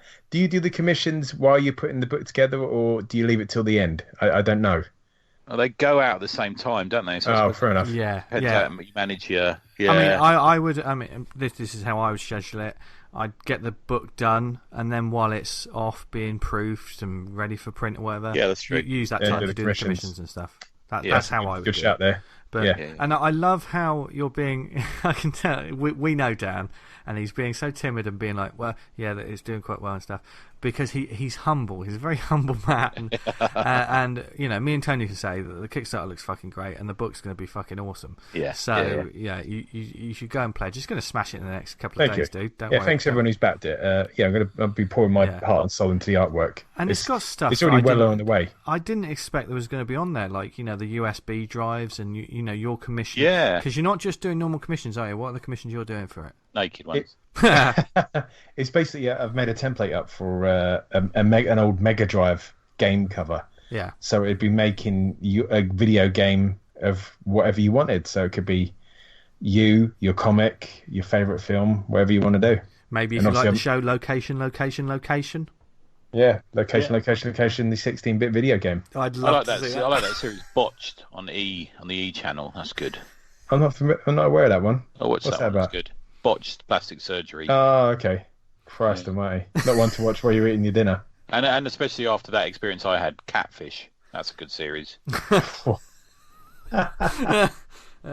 Yes. So, but check out the Kickstarter, folks, because, more work. Yeah, cheers. More work by Dan Butcher. That's what everyone wants.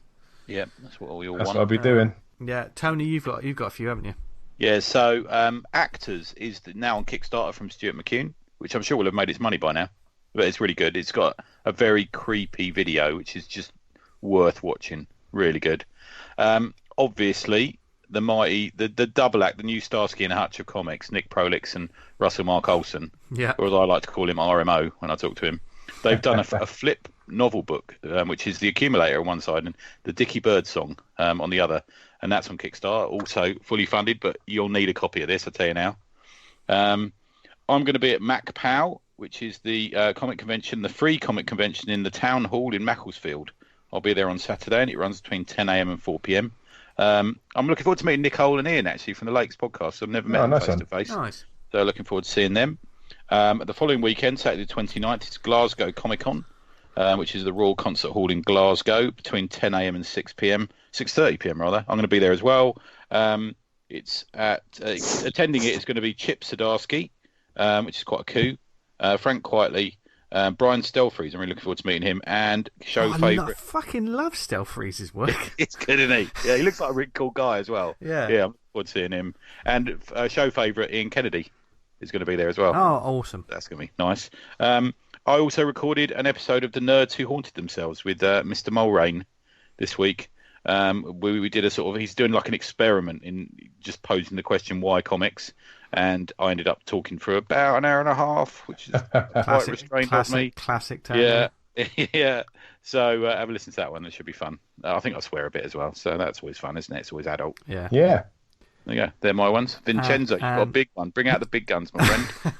Well, we mentioned it last week, but I'm going to be mentioning it pretty much every day online until it happens. I've never done a Kickstarter campaign, but I'm practicing by getting my promo hat on for, the second BAM Comic Art and Zine Fair, which is taking place in Bath Saturday the 13th of July at the Comedia Club in Bath, in Westgate Street, 10 a.m. to 4 p.m. Absolutely free entry. So if you're in the area, Bristol, Cardiff, wherever, it's just a quick trip on the train. Go to Bath. I mean, Bath's nice. I like Bath. It's a lovely place to have the day. Plus, you can walk in, and seriously, folks, there is a growing list of amazing creators. We've got loads on there. I've started a new blog, bamcomicfair.blogspot.com, where we're announcing all the sort of artists that are exhibiting. The likes of Nobrow are going to be there. Yeah, I'll be there. Yeah, we've got all our new books. We've got some new stuff coming. There'll be a few little. I've got a few little freebies, Hilda freebies, if you pop down as well. Oh, nice. And speaking of freebies, John Tucker, our pal John Tucker, he just threw together. You know how he does. I don't know where he finds the time to do I saw that. That's great. Yeah. He just threw together a sort of like a makeshift sort of little poster for the event, which was funny in itself. And anyone who knows John's work know that there's a dark bit of humour in there. He loves brains, doesn't he? Yes. He loves a bit of brains. Yeah, I like that. And there's a sniper involved. He loves snipers as well, doesn't he? Yeah. He's secretly a sniper, isn't he? I think he is. Yeah. And he's always. That's the Lighthouse one's got the sniper in, hasn't it? Isn't it? After he catches him dumping pubic hair. Yeah. But he's created this poster. Not only that, but there's going to be 100 copies of it that we're just going to give away to the first 100 people that are through the door on the day. Nice. So you can get a free poster. You can go to John's table, get him to devalue it by signing it. Essentially, a comic on a poster, which he's got previous for, isn't he? Yeah. That's what it is. Yeah. But not only that, we've got loads of great guests. I mean, and you got Mike Garley, Steve Sims, Sarah Millman, as we said, John Tucker, Jason Garratley, was it? Have I said that right? Garratley, is it? Garratley, yeah. He's going to be there. Emma Haynes. There's lots of local artists and people who travel from beyond. Would previously mentioned Nick Prolix and Russell Mark Olsen are going to be there as well. Oh, they're going to be there. Yeah, wow, nice. We haven't announced those yet, but they're going to be announced very soon. So over the next couple of weeks, if you go to bamcomicfair.blogspot.com, where I'm posting up pretty much daily announcements about things and trying to get as many people through the door as I can, because it is an indie event that I got to say, Rachel Lee Carter has been an absolute star setting this up. So now I've necked the energy drink of promotion. And I'm going to be shouting it. She took a picture of you and sent it to me the other day where you were drinking a fancy coffee with her. Actually, it wasn't a fancy coffee. It was a big hot chocolate with marshmallows in. That's all I got to say. So fucking corporate. He's changing us, Dan. He's changed. Also appearing is going to be that bloke who's going to talk to you for an hour, Vince. Well, no, I might try doing a thing where people can actually get commissions from me on the day, and then I've got an excuse to put my head down and ignore everyone. I wonder if that bloke is going to turn up looking like Hair Flick and read all the comics on the table wearing fucking leather gloves like he did last year as well. I wonder, because that's quite a thing to do, isn't it? Just read through all the comics. I think that's really, really off. He kept picking up going, tell me about this one. And by about the fourth one, I mate, fuck it, mate, leave it. I'm not going to tell you. I think the James McCulloch approach, like that's you when you need James McCulloch around. You always need James McCulloch around. You need a 6'8" Scottishman, don't you, just to batter them? What do you say? Like, you're going to read something, or are you going to buy something? You're going to fucking buy something. What? I think it's a phrase. You're fucking buy something. What? Oh dear. You can't say that ELCAF, can you, Andy? That wouldn't gone. That would have been amazing. Press the fire alarm; it'll run out. I feel like the crowd that would go in to get comics wouldn't be the kind of crowd that would kick off if you said something like that to them. Yeah, I think you'd be right, wouldn't you? Could be wrong, but you wouldn't get glassed. Yeah, let's face it. So there you go, folks. There's loads of great events and comic campaigns for you to check out. So I've got to do some work on the show notes today. Yes. Thankfully, I've got tomorrow off to do a bit of editing. So. Hey, nice. What's going on with you? Hey, well, it's my birthday on Tuesday, isn't it? So, I've sent you a present already. I know, and it's lovely. Thank you for that, Tony. We'll talk about that. I ordered a present, and I realised you could put the day that it's going to get delivered on. We're living in the future. Wow. Really? Yeah. I don't want the present turning up the day before because Vince would open it in hurried excitement, and he's got to hold it back. You always know when it's addressed to you from me because I put Vincenzo. I know. Yeah, I know. I'm both excited and worried. So yeah, no, but yeah. Thank you for those dudes. And what actually was my recommendation, which is going to be one that I got through the post. Nice. Actually, which I showed you. I think I did. I sent a picture to you guys, didn't I? About it. Did you? Yeah, we'll talk about it in a second. A lot of pictures. That's true. Sometimes you've got to scroll down because it's.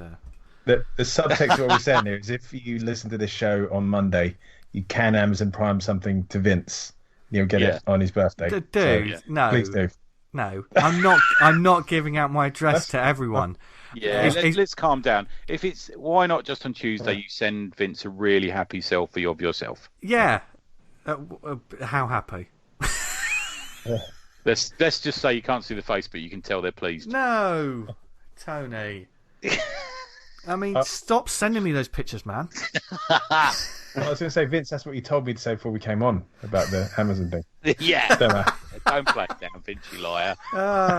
What did you get for your birthday, Vince? Thrown under the bus by my mates. Same as last year, then. Oh, dear. But enough about me getting older. We got to talk about comics. It's the time of the show where we're going to recommend some stuff. Yes. Who wants to go first? Do you two guys want to go first, and then me and I'll start, and Andy can join in on my one because I know he loves this geezer. All right, do that? Dan, do you want to take it away? Yes. Let me just get everything to. We got sent in a book to the pod. Yes. Email on the Facebooks, and while I desperately try and put the code in for this to read it, it's sent in by Carl D. Smith. I have to look to see which part of the which one of the creators he is, but we got sent in a comic called Radical Rayne, Rayne, and the artists on it is the story's by Carl D. Smith, sketched and inked by Jewel Frigeri, and coloured by Demetrius M. That name rings a bell, and letters by Jerome Gagnon. And I've got to say, this is absolutely fantastic. Just on awesome. Art-wise, is just. I think we all looked at it and thought, bloody hell, this is. Yeah, I think we all said, like, art looks nice. I must read this. Is when when it came in, didn't we? Yeah, it's absolutely like pro level. It's really well done. Essentially, it's kind of like like a revenge romp where the character in question kind of has something robbed from her, and she goes about putting together a team of people to kind of help her get revenge. It's really well done. It's so accomplished and put together. I would be interested in seeing where the whole thing goes from here. It's very impressive. It's one of the best things about kind of doing the small press and indie stuff. These comics that come out of the blue, and you think, well, where were these guys been hiding? And then they put together something which is just so complete and well done. I was very impressed. Yeah. It reminds. There's a touch of the Reckless Heroes about it when I first opened it.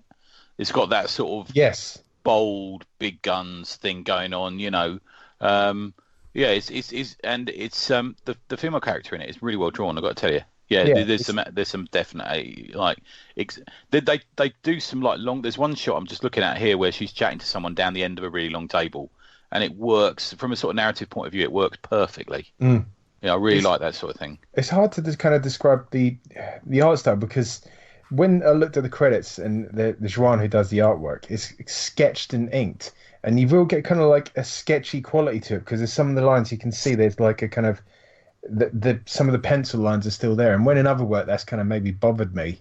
In this, it's not because it feels like there's a hand-drawn element, but you got the cleanness of like inks over the top. Yeah, and it's not overly clean, is it? Which I kind of like. Yeah, I like a bit of character to the line, and this has got that, I think. Yeah, that kind of. It's not animation, put it that way, you know. Yeah, sometimes like when some comic styles, I prefer it when you get a bit of roughness to it, and you see where people have kind of done their work, and in this, it's spot on. I really enjoyed it. Yeah, and, the story's a belter as well. Yeah, so I think we're gonna have to contact Carl and ask him where we can get this because he sent in a review copy, but we don't actually have any means of there's no social media links or. Okay. No, I'm just scrolling through now. There's not even any on the comic, are there? No. Okay. Which, I mean, this is the review copy, so I don't think it's the finished article. Yeah. So we'll have to send a message to Carl and then ask him where people can get his comic from.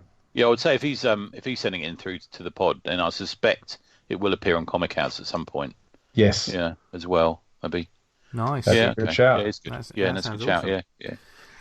Okay, my pick for this week is a New York Times bestseller. Cool, bloody hell! Didn't think I'd ever say that. Yes, gifted to me by my good friend Dan Chant. He goes, I buy you sort of a graphic novel or something every year, but I haven't bought you anything with anyone in spandex this year. Yeah.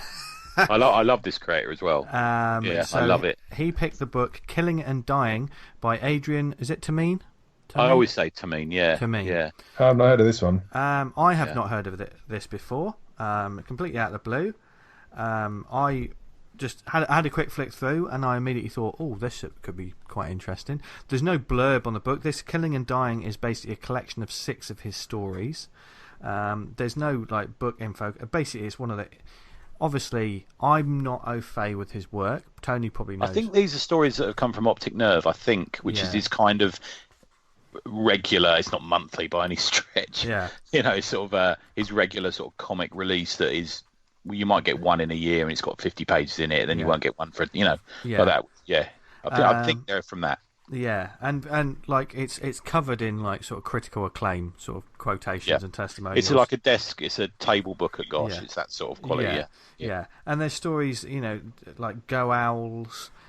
Killing and Dying is actually one of the stories in it, which I think is about stand-up comedy. But I've only read the first one, so far, which is quite a complete story in itself, and that is Horticulture. Right. Have you read this one?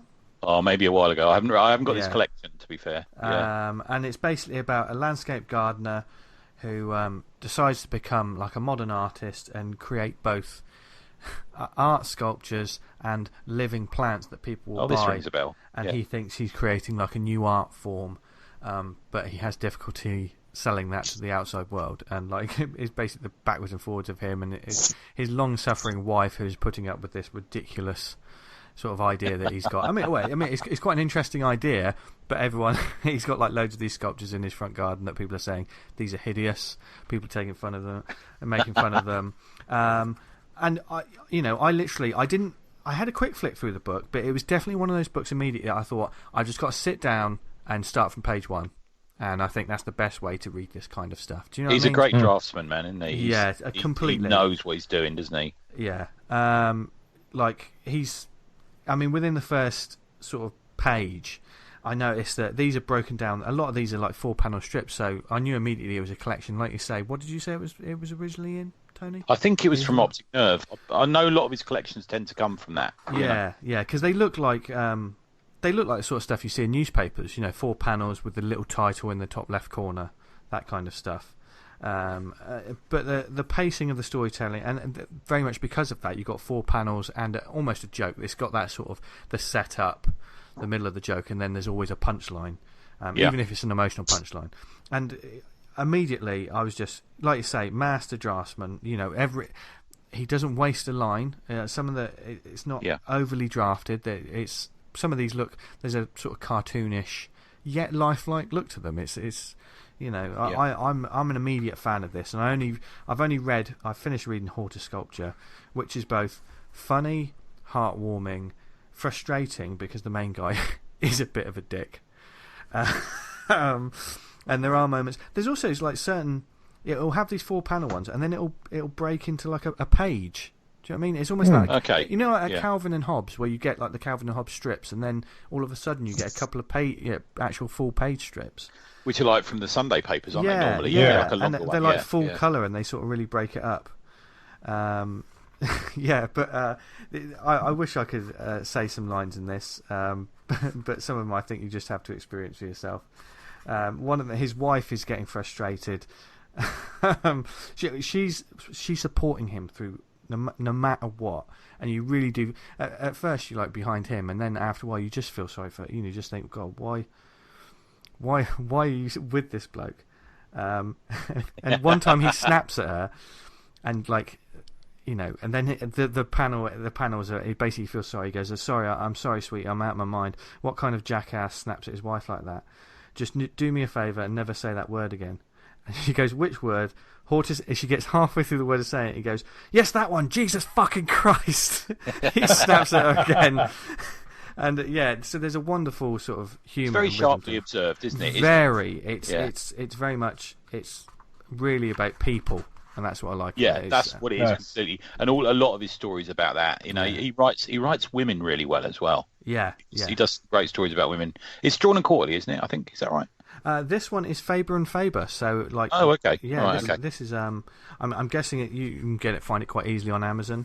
Yeah, it's all over. You get it in bookshops. Yeah. Like I say, this is a guy who's obviously, he must be making that big green if he's, you know, once you hit that sort of New York Times bestseller thing, people stop thinking that you're like a cartoonist, and then they think you're something else, don't they? Graphic novelist now, don't they? Yeah. He's normally with Drawn and Quarterly. I think a lot of his stuff comes out through them. Yeah. But it's that sort of crowd. It's the Drawn and Quarterly, Fantagraphics kind of crowd he's with, you know? Yeah. But it's beautiful stuff, and I like it that all the different stories, there's 6 stories in this, and they're all different tone, colours. He mixes it up with different stories, which I like. He's not just doing the same thing each time. The book did make me feel stupid, though. The last thing I'll say about this, not because the stories are inside above me, but you know when a book is covered in like testimonials and like, you know, someone from the Guardian or something like this. Well, Rachel Cook from the Observer, and this is I'm going to feel stupid because I bet Tony will know exactly who I'm talking about. Rachel Cook said, if I had to describe Adrian Tomine to someone who didn't know his work, I would call him, and I can't possibly conjure any higher praise, the Alice Munro of comics. No. And I didn't know what she was talking about. Oh, God, I'm pretty stupid as well. Yeah. And Andy, do you know who that is? No, I've drawn a blank there as well. Yeah. So I just feel thick. Shall I Google Alice Munro while we're talking? Because we might know who it is and we just don't realise. The Alice Munro of comics. So obviously, I guess she doesn't do comics. She said Mary Alice story writer. Yeah. Ah, right, okay. Canadian short story writer, and that's strange because I'm normally all over the female Canadian short story writers list. That's true. Oh, she did win a Nobel Prize there. Compelling parallels between nature and human nature. She revolutionised the architecture of short stories. Will you two stop being highbrow? For just reading seconds. off Wikipedia? Because we didn't know someone. No, the Observer can blow me because that's ridiculous. That is nonsense. That's one of those quotes that are like, oh well, you know, if that, you know, don't worry, it's not a comic, it's a graphic novel. You know, it's not a cartoon. It's a short story writer. It doesn't do comics. It's like, leave my house. Yeah. You look at this and it's great. Like storytelling, cartooning, and graphic storytelling. That's all you need to know, and I'm going to enjoy reading the rest of this because it's absolutely bloody great. Yeah, no, I think you're like that, man. There's a depth to his work as well that there's lots of other stuff you can buy as well. You know, I think you're down that rabbit hole, man. You're down the Drawn and Quarterly Fantagraphics rabbit hole. It's going to swallow you up. I know. Yeah, Lord not knows. cheap those books. I'll be wearing corduroys in no time. Yeah, you'll be at ELCAF with your printed Lenore bottle. Yep. I'll have a I was trying a flat cap and a soy latte. I don't know what I'm talking about. And you'll be DJing French New Wave jazz. Oh, of course, yeah. Yeah. Speaking of New Wave jazz, Tony, do you want to take it? Yeah. So I've become I've always been aware of this creator, and I've just in the last 12 hours I've been totally obsessed with him.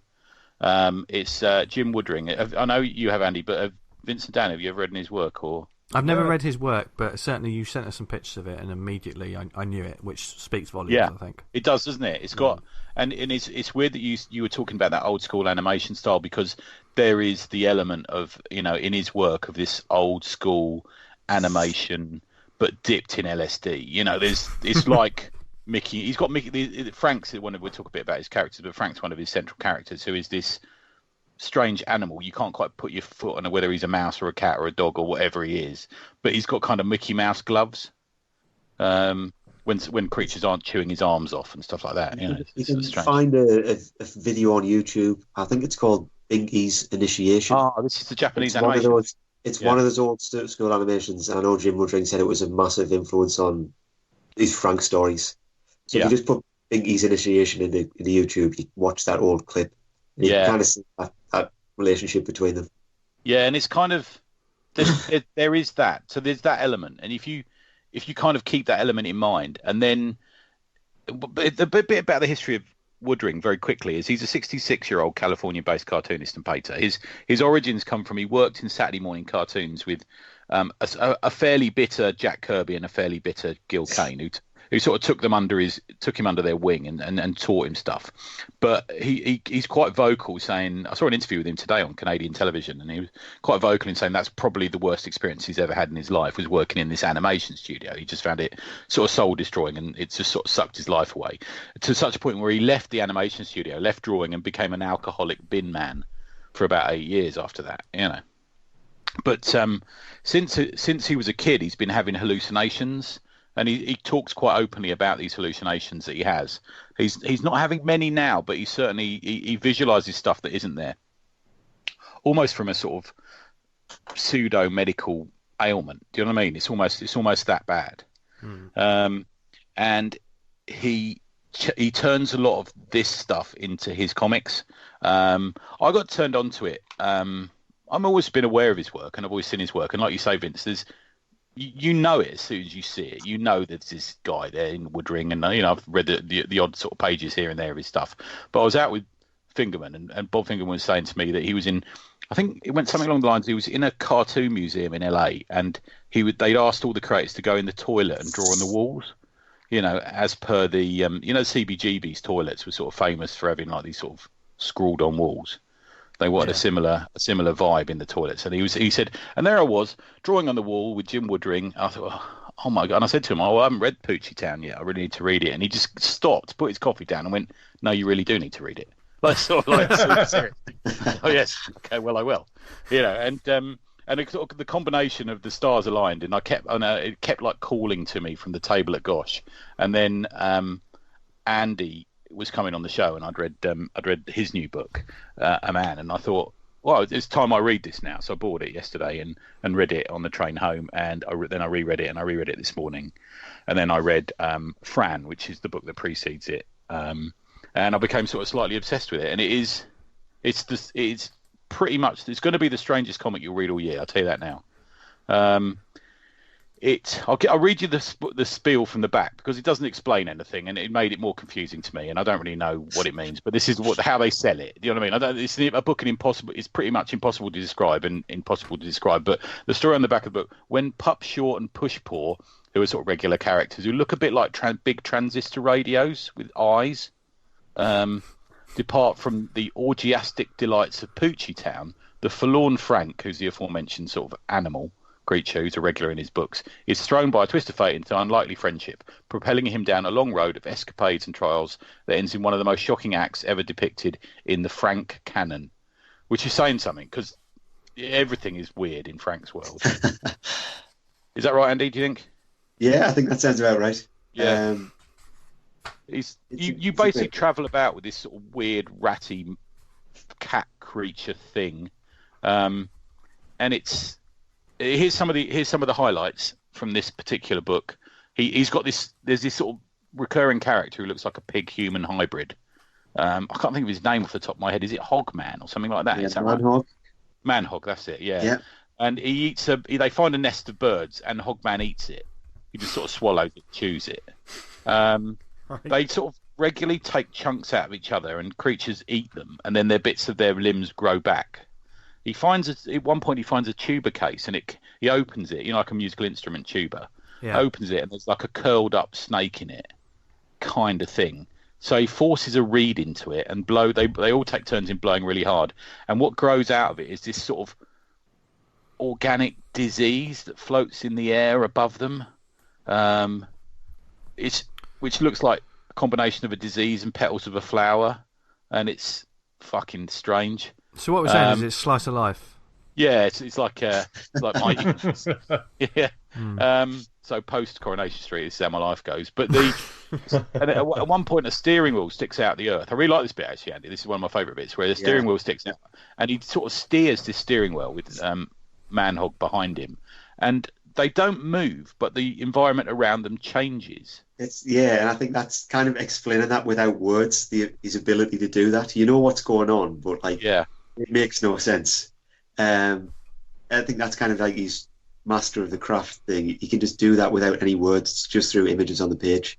Yeah, he can. He really can. And I get this sense that every so often Woodring it's the comic version of him like pointing down at the floor, and when you look down, he kicks you in the arse because he's just playing with you the whole time. And he claims he doesn't completely know what's going on, and the stuff that he does know what's going on, he won't explain.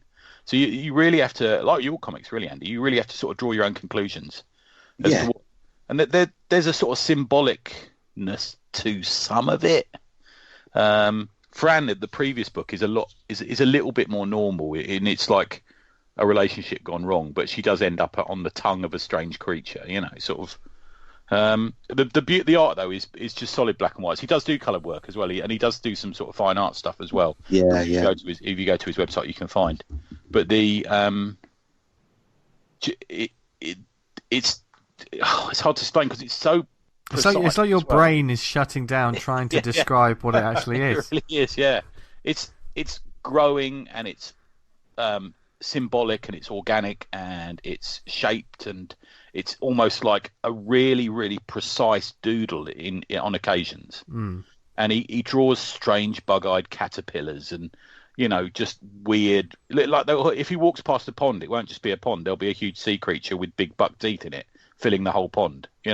It's a combination between Jack Kirby and Salvador Dali. I think it's where I'm going to go with that. I think. Bloody hell! That's a combo. Yeah, it's just so strange, but the mechanics of it, you watch and you try and figure out, and you don't. But it really does.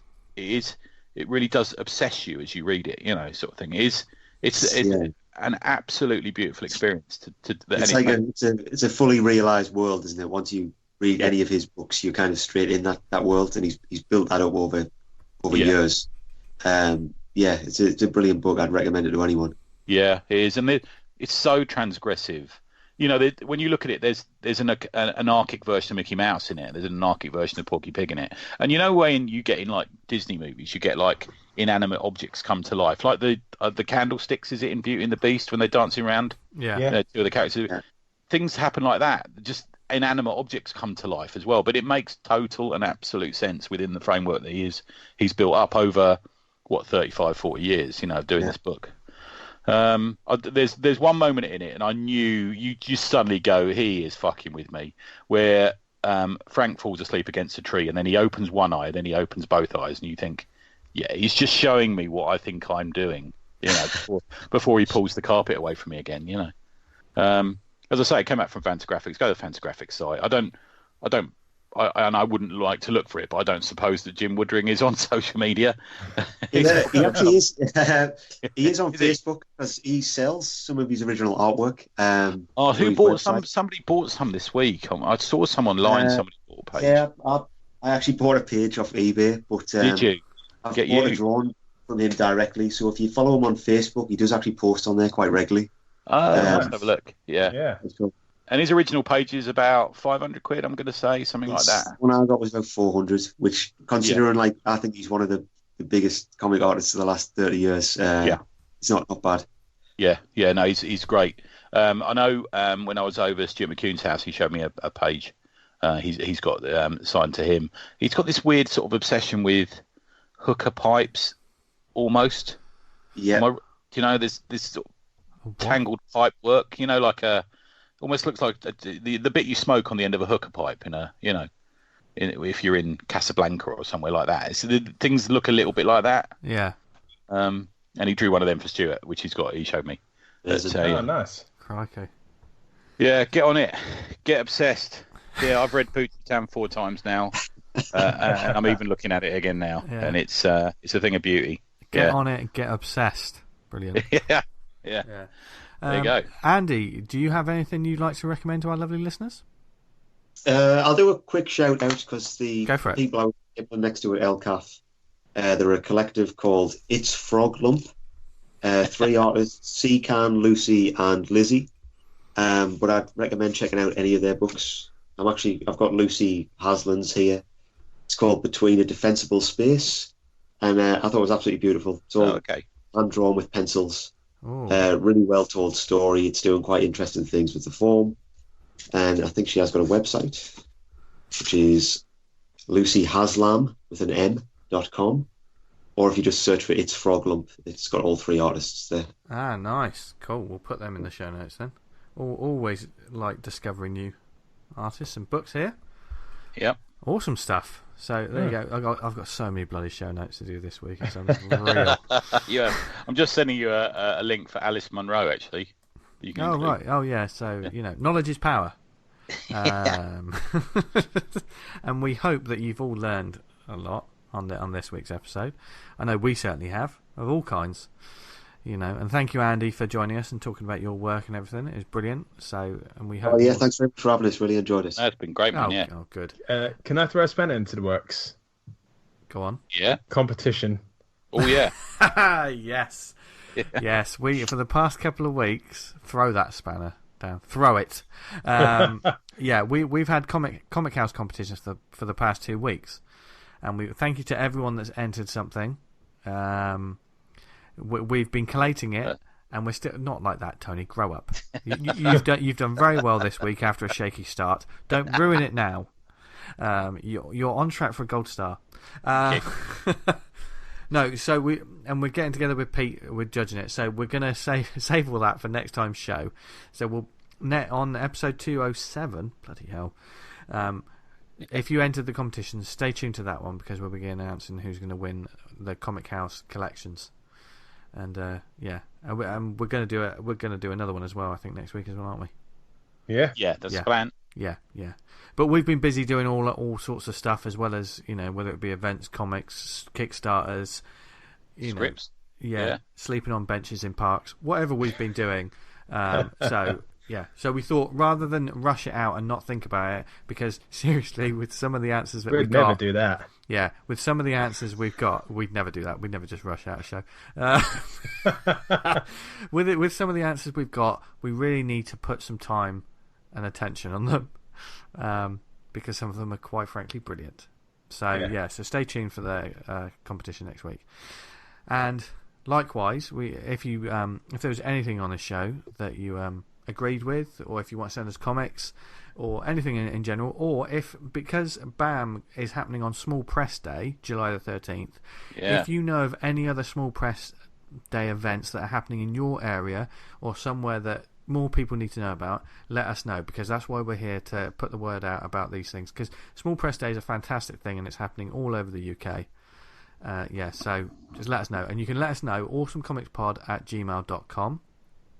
Likewise, you can follow us on Twitter @theawesomepod, where we'll be announcing the next guests or whatever we're doing, or we'll be retweeting the hell out of whatever the 3 hosts just talk nonsense. So we just retweet that just for the hell of it, because we're gangsters.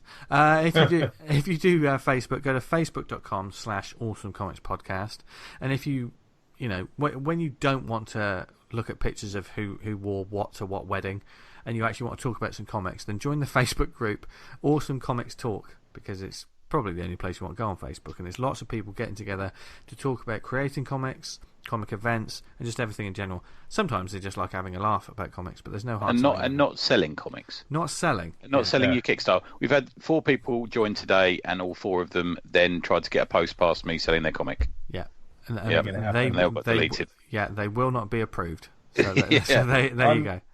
I'm a mod of the group, and I haven't even tried to. I don't even put my articles up in there. You know what I mean? It's like It's all about comic conversation, and that's why that exists, and this show. So thank you very much for listening this week, as always, whether it was on the website awesomecomics.podbean.com. If you listen to us on iTunes, leave us a review, subscribe, and it just helps the show, helps get the word out, and the more people listen to the show, the more people discover the great books we talk about each week. We're also on loads of networks: Stitcher, Podnose, Podknife. What other networks are we on, Tony? We're on Pod. Is it just me, or does that look like a vagina? Don't laugh, Dan. Don't encourage him. He loves that silence after my pod thing every week. He likes that. Yeah. Trust me, there's a definite sigh in there as well as the lunch. Yes, so follow us wherever you listen to us. Thank you very much. Now, where can people find us online, etc.? Tony?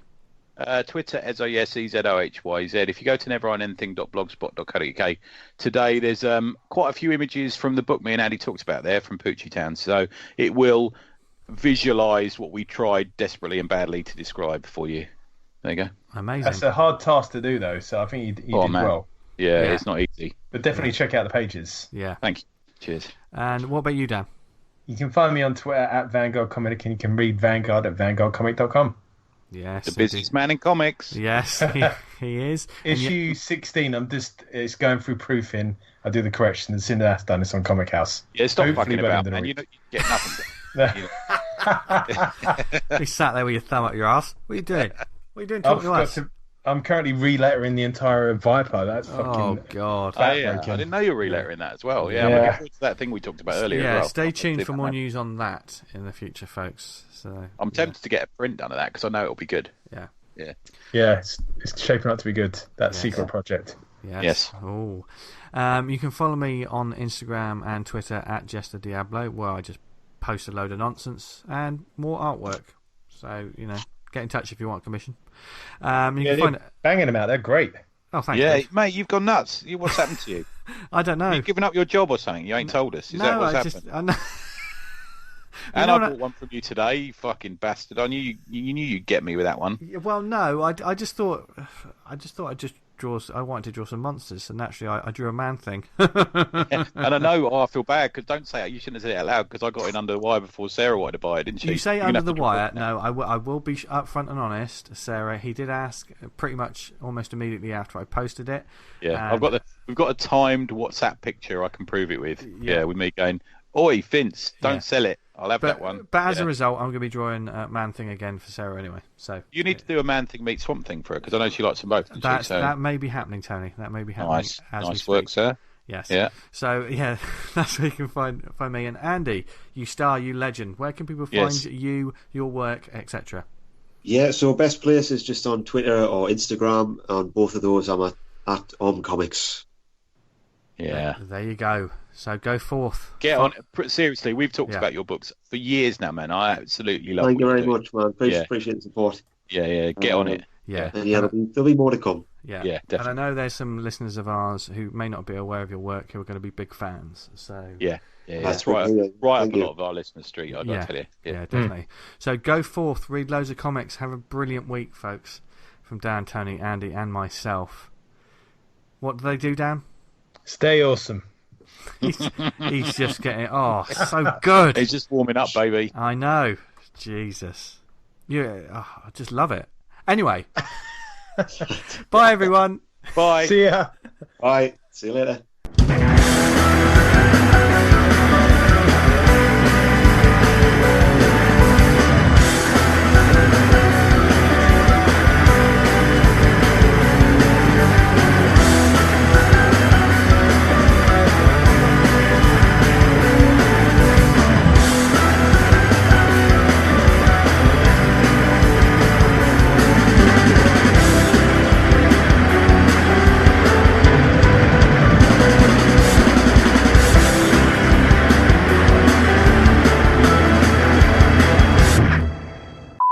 Does my voice sound any different? Because I've got a pop shield now.